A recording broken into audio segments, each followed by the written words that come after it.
are your enemy. Do not talk to them. Do not answer no questions.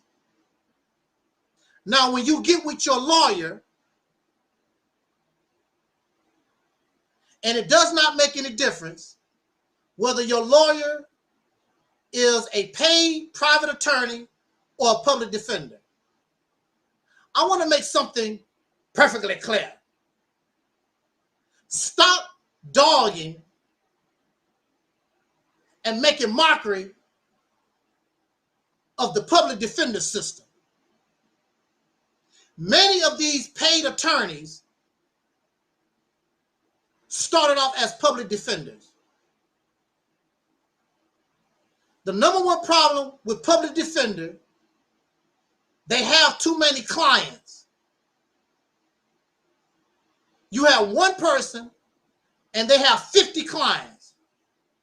How is this one person going to concentrate on your case when he has 50 other people that he has to deal with? If you cannot help your public defender, I don't know what to tell you. A public defender is a lawyer. Some public defenders are good. Some public defenders are bad.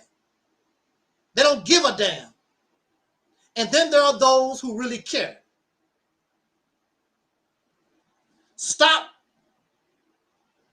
talking about public defenders like they are lowlifes. Public defenders are good. I can say that because I have the experience. And I know the majority of the public defenders that I had honestly did everything they could to try to help me.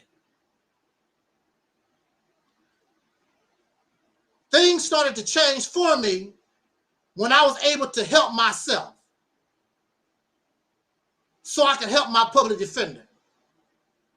If you cannot help your public defender, you're in bad shape. Now, one of the first things that your lawyer should do, just for the hell of it, when you are sitting in jail, ask your lawyer to file a writ of habeas corpus. A writ of habeas corpus is Latin for let the body go.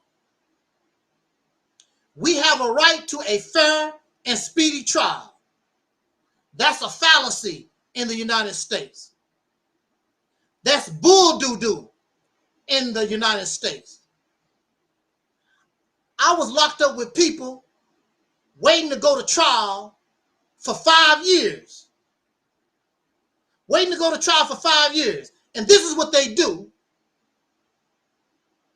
You wait to go to trial for 5 years, but your maximum, if you pled guilty and you went to trial and was found guilty, the maximum sentence was 3 years. So by the time you get to trial on a 3-year maximum sentence, you've done 5 years. And then by the time they get to you to go to trial, they act like they're doing you a favor. We're gonna drop all charges and blah blah. You already done the time. They already done the time and more. They lied to me about what kind of time I was facing. They told me I was facing 10 to 15 years. The reality was I was facing 3 to 5 years. So that messes with your thinking process when you're trying to make decisions. Because you're looking at, well, if I plead guilty, or if I go to trial and get found guilty, hell, I can do 3 to 5 years. But when you're looking at 10 to 15, that's a whole different ball game. They lied to me. And my lawyer should have filed a writ of habeas corpus in the very beginning. And this piece of garbage, he was honest. with me. He said, look, you are in a racist county. White people are going to judge you. And you're just in a messed up situation. I really can't help you. Plus, I'm getting ready to quit the public defender's office. But he's the one that I got until he quit. So I'm sitting, and I'm sitting, and I'm sitting, and I'm sitting. And so they had confiscated some things that did not belong to me that was important. So basically, they forced me to take a plea I wouldn't have done, but somebody else was involved in the case.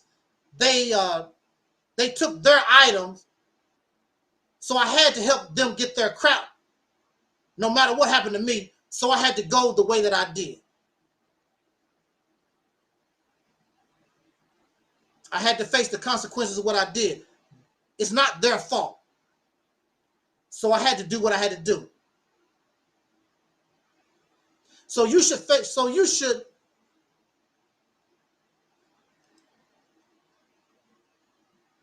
ask your lawyer to file a writ of habeas corpus. Some of you brag about, I don't want no public defender. Get me a paid lawyer. In a lot of cases, these people will take your money and they know they can't do nothing for you. They know it. And they'll take your money. Knowing you're still going to go to jail, you're still going to go to prison. At least with the public defender, nobody is out of pocket nothing. And you think you really done something because you gave all these parasites all your money. I knew when I began to look at what was happening to me, if you really don't have no real money, you might as well leave it alone.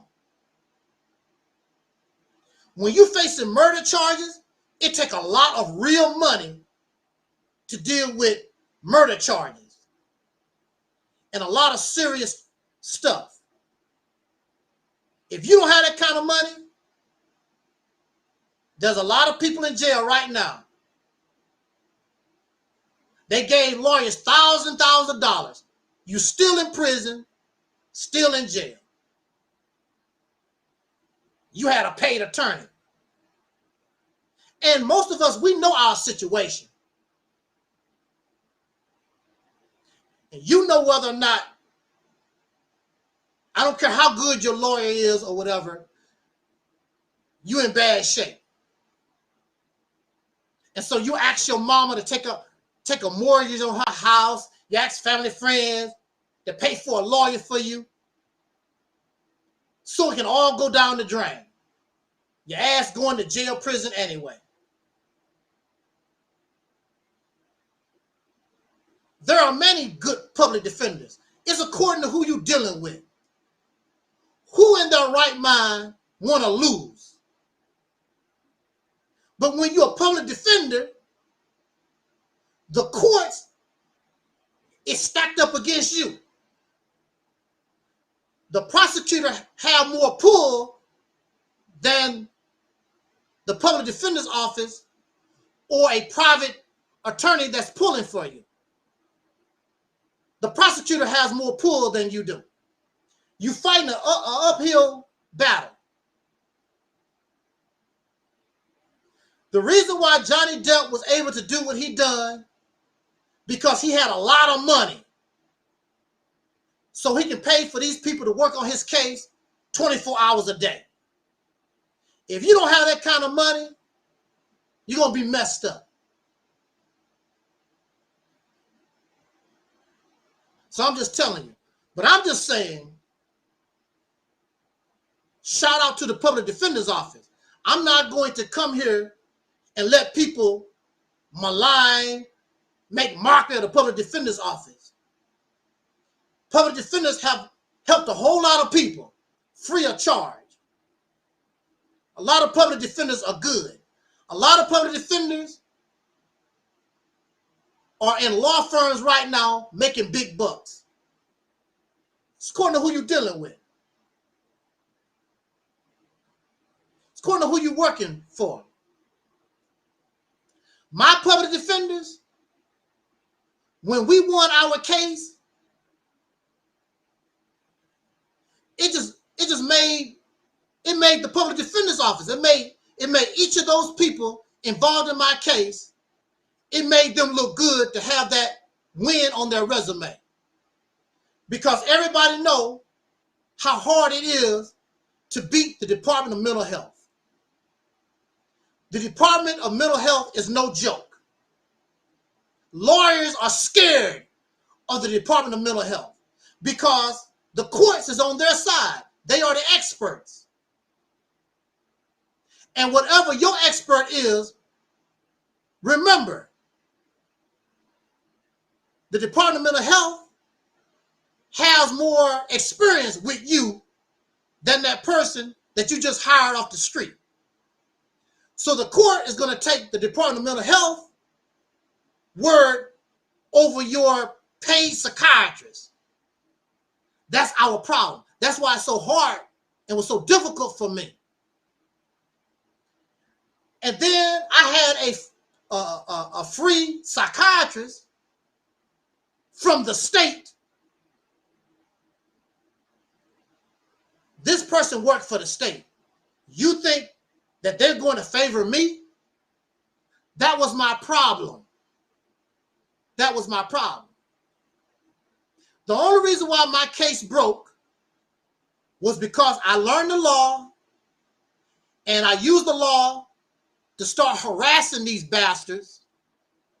I started filing lawsuits against them every day, every chance I got. And then I began to understand what I need to get out of that place.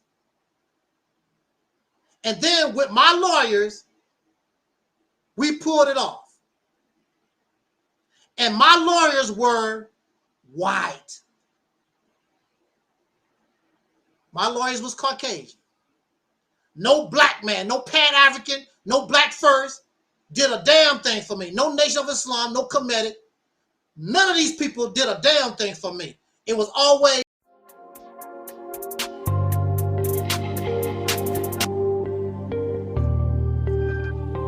and as always in parting, we wish you come on and jam with us next week on these same stations, and you can bet your last money it's all going to be a stone gas, honey. I'm Don Cornelius, and as always in parting, we wish you love, peace, and soul.